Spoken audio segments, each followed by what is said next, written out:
let's eliminate your hook shot. So a hook shot is a ball that starts to the right for a right-hander, or even a little bit too straight, but then curves excessively to the left. And what is it characterized by on TrackMan? It's a club path that's perhaps excessively to the right with a club face that's too closed to that path number, thus generating the large curve. So what we are going to concentrate on here today is making sure that your club path doesn't move excessively to the right. This shot is especially detrimental, I would say, for the better club players who have learned to draw the ball and overdraw the ball, rather than the high handicappers. And furthermore, I would say there's a key difference between the good club players and the really elite players and how they manage to draw this golf ball. So what I tend to see happen with the low handicappers in a club who perhaps overdraw, who hook the ball, they have learned to slide, transfer their weight forwards, and they have learned to extend as they come through the golf ball, helping them to generate power. From down the line, the same thing, they've learned to shift the weight forwards and extend through the shot, helping them to generate power, but they haven't learned to trace the forward side of the arc as they do that. What do I mean specifically? If I'm set up here, the club shaft, imagine it is lined flat on a pitched roof. The really good players will have the hands and the club head move upwards and inwards as the golfer comes through the shot. The lesser players will have the hands and the club head move excessively outwards towards the camera or even to the right as they come through the shot.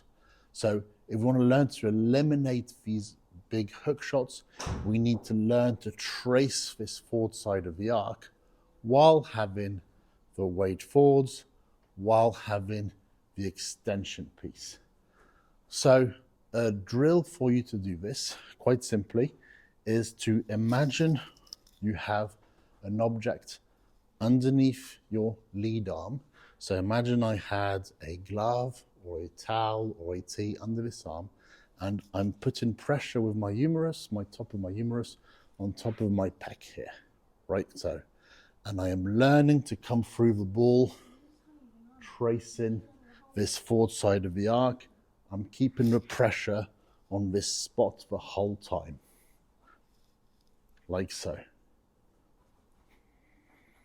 So you'll notice when I come through the golf ball, my hands don't reappear between the shoulder and the head, at the neck, or even further to the right. The hands, as you swing through, should reappear behind the body underneath the lead shoulder. And that would be a sign that you're tracing that forward side of the arc and thus reducing the amount you swing out to the right. Now, if you think of a general context when you're playing golf, even the best players in the world sometimes are guilty of this. I remember specifically Rory when he was leading the Masters all these years ago after the third day. And on the fourth day, he started overdrawing the golf ball. He started going a little bit too far left. And I think what he started to do is, seeing the ball finish to the left, he started swinging more and more to the right, thinking that would help stop the ball going left. In reality, this, of course, had the opposite effect to the point that he got to that 10th tee and he hooked the ball so far to the left, he was in a position near some cabins that we had never seen before at the Masters.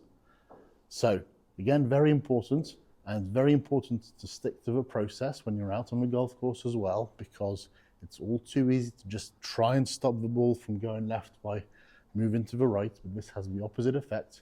So the drill, you've got the towel, the glove, you're going to make sure you come around the forward side of the arc as you come through. So effectively, the really good players are maintaining their inclination to the ground as they come through the ball. What's that? Here's my inclination. The good players are keeping it intact.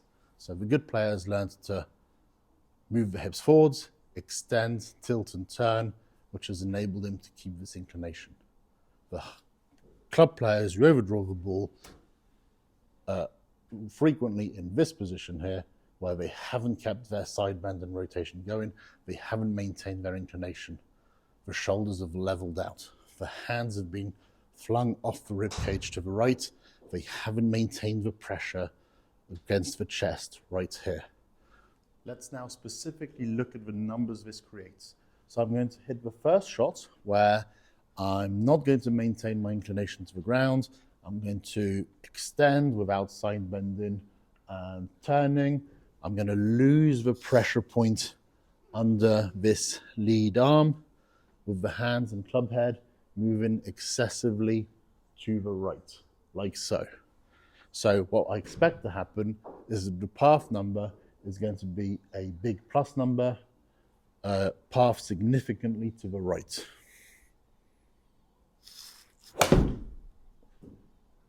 So you can see how the hands are above my shoulder, and you can see the effect on the number. That is a club path that was 10.8 degrees to the right of my target.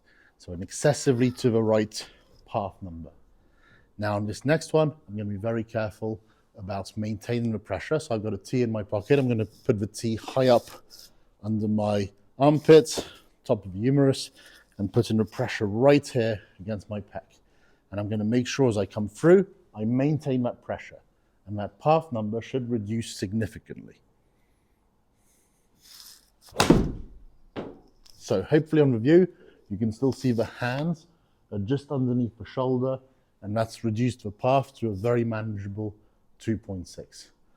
So again, if you want to reduce the hook, you are trying to trace the forward side of the arc, keeping the pressure under the left armpit. Think of a T, a towel, and learning to shift the weight forwards and extend while having the inclination to the ground remain constant. Thanks very much for watching the video. I hope you've enjoyed the content. If so, please don't forget to like and subscribe to my channel. If you have any questions, please post them below, and I look forward to seeing you soon.